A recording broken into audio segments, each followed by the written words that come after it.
Pessoal, vamos lá. Hoje a gente vai corrigir aí os nossos exercícios de calor latente da apostila de vocês, né? O módulo 4 da frente B, tá? E vou colocar aqui os de calor latente, tá? Então, como a gente está fazendo, galera, corrigindo só aqueles que não tem vídeo, né? E se tiver algum problema no que tem vídeo aí do Bernoulli, vocês me passam para a gente estar discutindo separado, tá?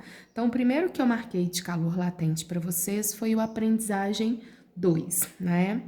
Ele apresenta para vocês um gráfico, temperatura, em função aí da quantidade de calor, certo?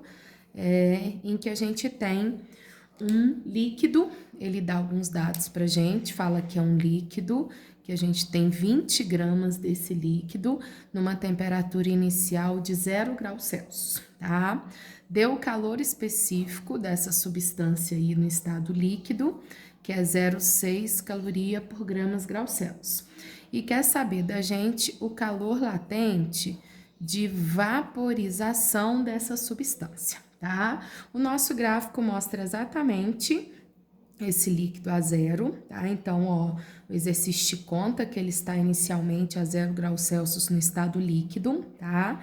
E ele atinge ainda estado líquido a temperatura de 80. Quando chega em 80, a temperatura fica constante e ele continua recebendo calor, tá? Tá vendo que ele está recebendo calor e mantém a temperatura constante. Então, é exatamente o momento que o exercício quer. Ele quer que você calcule o latente de vaporização, que é nesse intervalo, quando ele está mudando estado sem mudar a temperatura. E depois ele ainda atinge 120, já sendo vapor, chegando lá a 4.160. Então, olha, o que eu preciso saber? Aqui, de 0 a 80, ele está no estado líquido. Aqui, 80 graus Celsius, ele está passando de líquido para vapor. E de 80 a 120, ele está no estado gasoso. Então, líquido aqui, mudança de estado e estado gasoso. Então, o que eu preciso, gente, é esse intervalo aqui, ó. Eu quero latente de vaporização, então preciso saber esse intervalo. E aí que tá o detalhe. Para a gente saber o calor latente de vaporização, eu vou usar o QMOL, Q igual a M vezes L. A massa eu tenho. O que eu estou precisando para achar o L. Então, o Q é isso aqui, ó. A quantidade de calor daqui até aqui. Então, tá faltando eu achar essa informação aqui para eu conseguir descobrir esse intervalo aqui, que foi a quantidade de calor só para mudar estado. Joia? Então, nós vamos lá. Nós vamos pegar o que a gente tem, que é o estado líquido. Não tenho nada de vapor, de gasoso, então isso aqui não me interessa. Só vou pegar aqui ele no estado líquido. Então, olha, enquanto ele está no estado líquido, ele vai de 0 até 80. Então, nós vamos lá. Quanto de calor ele recebeu de 0 a 80? Não sei, é o que eu estou procurando, né? Qual é a massa? 20 gramas. Qual o calor específico no estado líquido? 0,6. Qual a variação de temperatura no estado líquido? 80, não é? Então, fazendo essa continha, a gente acha que ele precisou, para atingir 80 graus Celsius, 960 calorias. Joia? Então, ficou fácil, gente. Se aqui é 960, aqui é 2.960, então quanto que vale esse intervalo? De 960 para 2.960, quanto que ele teve que receber só para vaporizar? Ele teve que receber 2.000 calorias, que é esse valor menos esse. Então, vamos lá. 2.000 calorias, a massa é 20, eu tenho exatamente o latente de vaporização, que é 100 calorias por grama, tá? Ou seja, letra A. Ok, galera?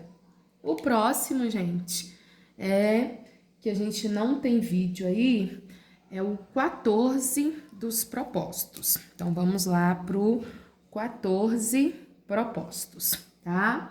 O 14 propostos, vocês têm aí um desenhozinho de um cubo de gelo, tá? Então, vai estar aí o desenho para vocês. e a gente tem uma esfera de cobre e uma esfera de alumínio. Então, aqui tá uma esfera de cobre e aqui você tem uma esfera de alumínio, tá? O exercício quer saber de vocês, colocando a esfera de cobre no gelo, colocando a esfera de alumínio no gelo, tá? Primeiro eu quero saber a relação da densidade delas e quero saber o calor específico, analisando que elas vão atingir o equilíbrio térmico aqui com gelo, tá? Então, de cara, gente, o que é densidade? Massa sobre volume, tá? Então, olha lá, só pelo desenho, o exercício te fala que eles têm a mesma massa, né? Porém, eles têm volumes diferentes. O desenho tá em escala, gente. Então, quem tem maior volume, tá bem claro ali no desenho pra gente, que é a esfera de alumínio. Se ela tem maior volume, automaticamente ela vai ter menor densidade. Então, essa relação já sei. Densidade do alumínio é menor porque ela tem maior volume que o cobre. Agora a gente vai no calor específico. Agora é a análise teórica do calor específico. Olha lá, gente. A esfera de cobre, ó, ela desceu isso aqui, parou, tá? Então, tá vendo que ela derreteu um pouquinho do gelo até ela parar, até ela atingir o equilíbrio térmico.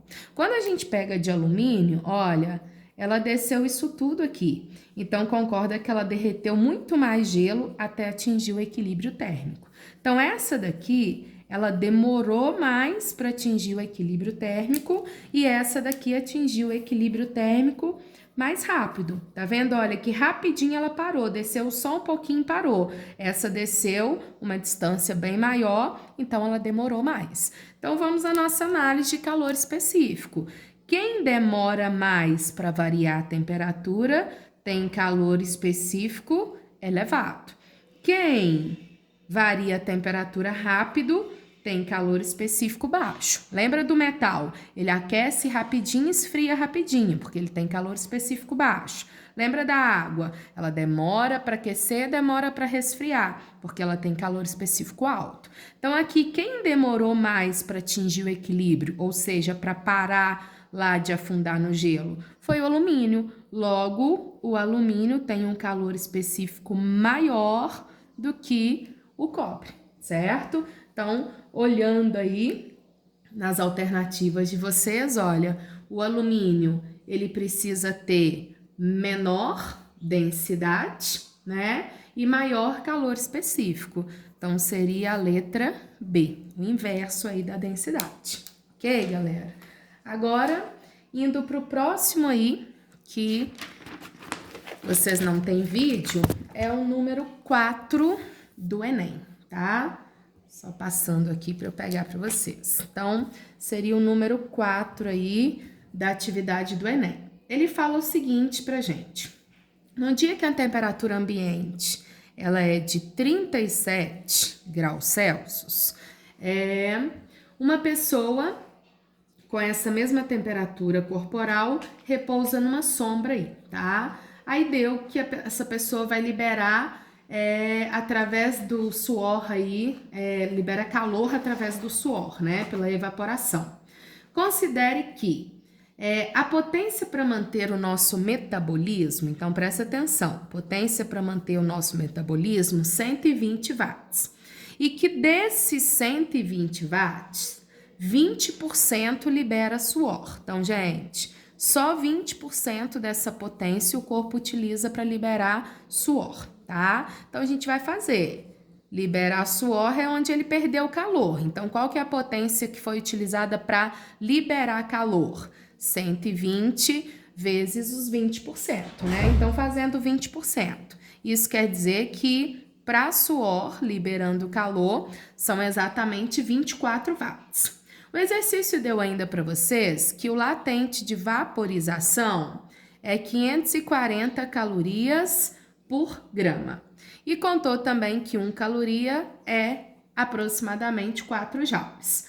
Ele fala então, gente, após um tempo de 2 horas que ele ficar ali nessa temperatura, liberando calor por suor nessa potência de 24, que é só o que libera pelo suor, né, que é do calor, quanto ele vai ter que ingerir de água para repor o que ele perdeu na transpiração? tá? Então, para a gente saber a quantidade de água que ele precisa ingerir, a gente vai ter que descobrir isso aqui, ó, é o nosso QMOL. O que é o QMOL, gente? É a vaporização, é o calor latente de vaporização. Então, quanto de calor a gente liberou evaporando a água do nosso corpo, né? Então, eu preciso da quantidade de calor, o latente eu tenho para eu saber a massa, tá?